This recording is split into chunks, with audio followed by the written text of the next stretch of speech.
May 4th, year 2000. You log onto your computer and check your email. Someone has sent you a message. The subject? I love you. All caps, no spaces. Written below is a short message. Kindly check the attached love letter coming from me. Also, there's an attached file. love-letter-for-u.text.vbs. You run the file. Love Letter was a virus first discovered on May 4th, 2000. It originated from the Philippines and was a simple VBS script that emailed itself out to all of your contacts. It also overwrote all your files, but we'll get to that. The virus could also spread over MIRC, sending the infamous file in a new form, love-letter-for-u.htm.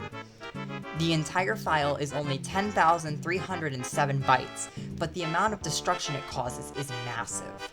Alongside emailing itself to other people in your contacts, Love Letter would also overwrite certain file types with its own code. If a file is of the type VBS or VBE, the file will be replaced with a copy of this worm. If a file is of the type JS, JSE, CSS, WSH, SCT, or HTA, the worm will copy its code to these files and change its extension to VBS. For instance, a file called file.js will become file.vbs. The original file is lost. If a file is of the type JPEG or JPEG, the virus will replace the file with a copy of itself and append the VBS extension onto it. Take, for example, the file image.jpg. If the worm were to activate on this file, it would be renamed to image.jpg.vbs. If a file is MP3 or MP2, the worm will create a copy of itself with the same name as the audio file, with that VBS extension appended. The audio file is preserved and set to hidden. For instance, audio.mp3 would be set to hidden, and audio.mp3.vbs would be created. I will now demonstrate the destructive nature of this virus using a virtual machine. Do not try this unless you absolutely know what you're doing. So we have a couple of bait files now. What I'm gonna do is run this. So first of all, a few things that we should know.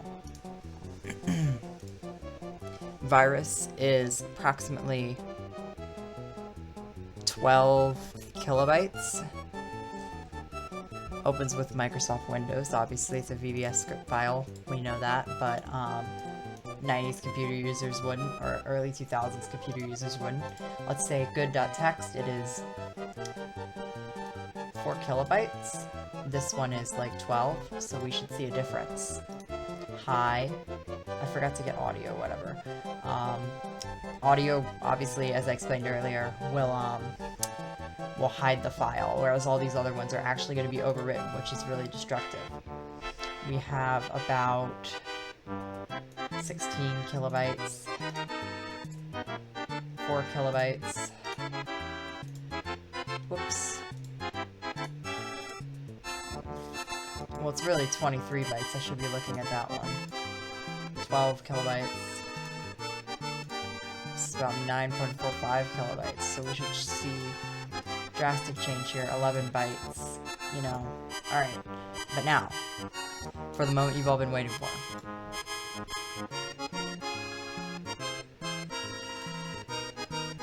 Something odd has changed about the system. It did not email anyone. But we have our test, which, if you'll look, is about 9.45 kilobytes. See, it realized that right there, that pop-up was Windows freaking out because this overwrote a bunch of files that I'm about to show you. Hi.jpg, it's trashed, it overwrote it.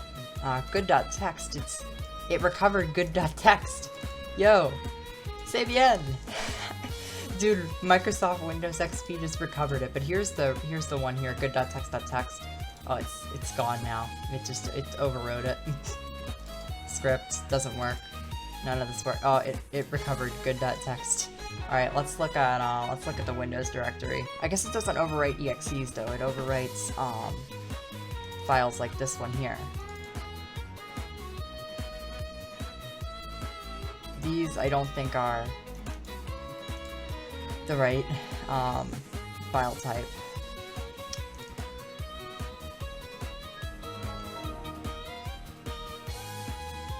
But what I know about this current state is that there are missing files that help Windows run to its fullest.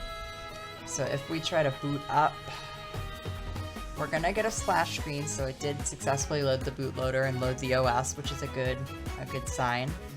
And we get our res, we log in. Unfortunately, however, our desktop background is gone, but good.txt is still here. Dude, Windows is really fighting this thing. Over 10 million PCs altogether were infected with the virus, giving it an iconic place in history.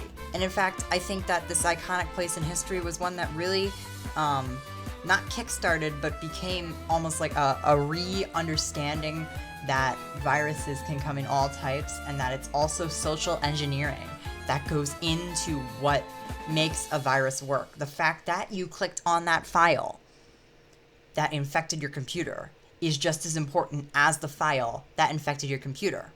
In other words, getting the user to click is just as important as making the code that will execute once that user clicks. Social engineering is an important part of creating malware, and that's what people probably learned from this and other email worms like it.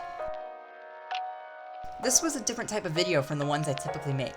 If you liked it, let me know. Give any suggestions for future videos below. Thank you so much for watching this video. If you enjoyed, please click like, click subscribe, hit that bell, and get notified. Leave a comment and let me know what you think of this virus. Thanks again for watching, and I'll see you later. Goodbye!